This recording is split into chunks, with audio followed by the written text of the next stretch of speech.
It's the trigger. It's setting up the powder kegs. And when it cuts to black in the stadium and the red glow kicks on and you hear Muse playing, that lights the powder keg. It gives me chills still. And I can see people running. Every time that happens, I see people running inside the section.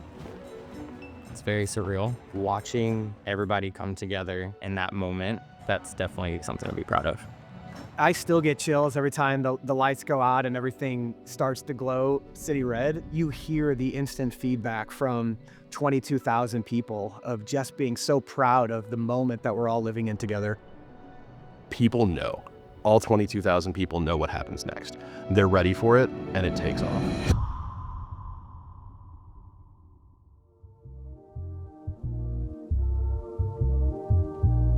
So when we went to plan the live experience at Energizer Park, we wanted to deliver something that maybe St. Louis sports fans hadn't seen before, and that meant borrowing a lot of inspiration from non-sports properties, theaters, music venues, concert venues. And that was really to say, you have your main event, which is the match itself, but then leading up to it, there's this anticipation and swell of pride that happens. It really is that build up to match where we want our fans feeling that anticipation. So our match ball presenter is really introduced. We never really tease or announce who it's going to be, so there's an element of surprise, but really the role we're asking our match ball presenter to play is almost an MC of sorts. St. Louis loves St. Louis. The fans love the teams, the fans love the people, the celebrities love the fans. It's a full circle for St. Louis. I think the cool part is that people in the whole stadium are already really excited when they see the celebrity or the legend, but when they start walking toward our section, I feel it's a big moment of acknowledgement of the work of the people in the supporter section. And then they're from St. Louis, so you have an immense amount of pride in your town. And then to have them come over and spend time with the group in the North End, with the fans, is not something that every sports organization does. It's not something that every celebrity at a match does. So it feels not unique to us, but it feels connected to us. So for them to come over, they're high-fiving, they've got a scarf on, they're spending time along the way is just, it's so fun. The energy is there. It gets everybody excited. It's always a bit of a surprise for me on which one's going to amp up the crowd like the others. And, we've had Nelly and Sterling K. Brown, Jackie Joyner-Kersee, but even, 16-year-old Maddie DiMaria, the National Gatorade Player of the Year right here from St. Louis. So again, the common thread in all of those personalities is an undeniable love for St. Louis. And the more excited that they are, the more excited the fan base gets in return. And then ultimately, with the crescendo of waving a supporter flag and hitting the war drum to really kick things off. The fact that somebody come and wave your flag is a pride moment for sure. It's a moment that gets people hyped and screaming and chanting because they feel acknowledged and they feel special because they're doing that right in our section. Whoever it is, the fans are going to be freaking out, especially when they hit that war drum. That's when everybody goes crazy. Then they pick up the giant mallet and they start banging on the drum. I'll never grow tired of seeing it happen. These are St. Louis icons, and they beat that drum. What turned into a let's keep it clean and crisp has morphed into these are like victory scars for the drum. And to have that kind of be the first in a series of events that build that atmosphere and drive that energy to start is just, it's so special to be a part of. After the match ball presentation, we drop all the lights, and every light around our stadium turns our signature city red, creating really a glow and a halo. It's this philosophy that was, the inspiration from theater and concert venues is to create a bit of drama and anticipation before the live act goes on stage.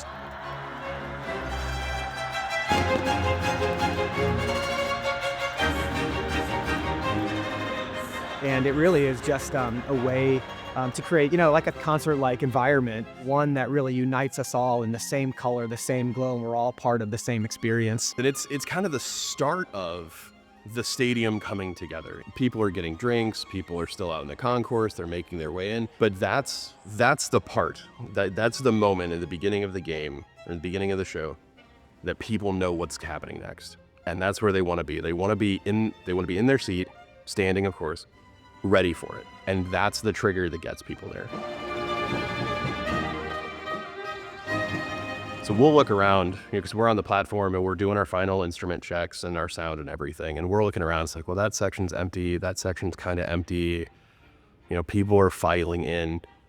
The lights go down for that moment. And when they come back up at the end of that hype moment, it's full. Everybody is there and they're ready to go for 90 minutes. If you're not inside the section, like if you went out to buy something to eat or drink, but you see it, you just run back because you don't want to miss it.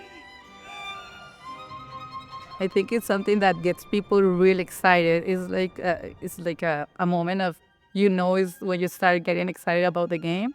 It gets me going. That moment gets me through that whole night. If the energy when the lights go down is out of 10, the STL chant coming out of that's a 15, like off the scales. We want to make sure that all 22,000 understand we're here to, watch some soccer, hopefully good game, cheer for some goals, but drive the team to do something great.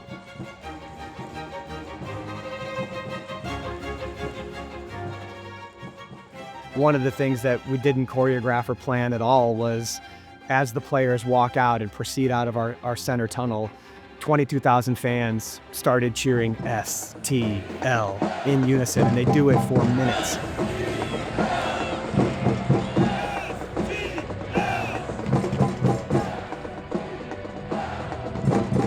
In the same way that the Muse lights down moment is everyone's cue to get to their seats, that STL chant gets everybody on the same page. So it creates a community of fans in the stadium ready to rock.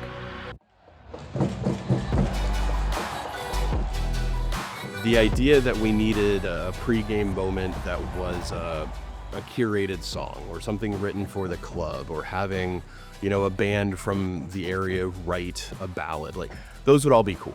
But it's 22,000 people from St. Louis, in St. Louis, chanting STL. It's the heartbeat of everything. It's the chant that everybody knows in the stadium. So imagine having over 22,000 people chanting at the same time. It's just a way to prove we're a strong community and we're really, really dedicated soccer fans.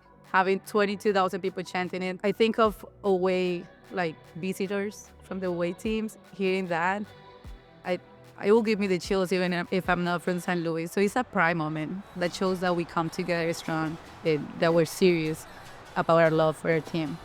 Sports are powerful. And I think, our ownership vision to be a beacon of light for the future of St. Louis, and to forget about our fears and to create a place that sees hope and triumph. And so for 4 sides of a stadium and 22,000 people, no matter where they're from, or if they were born here, or if they grew up north or south, to all be united around a common chant that is literally civic pride coming out of 22,000 people's mouth is pretty damn cool.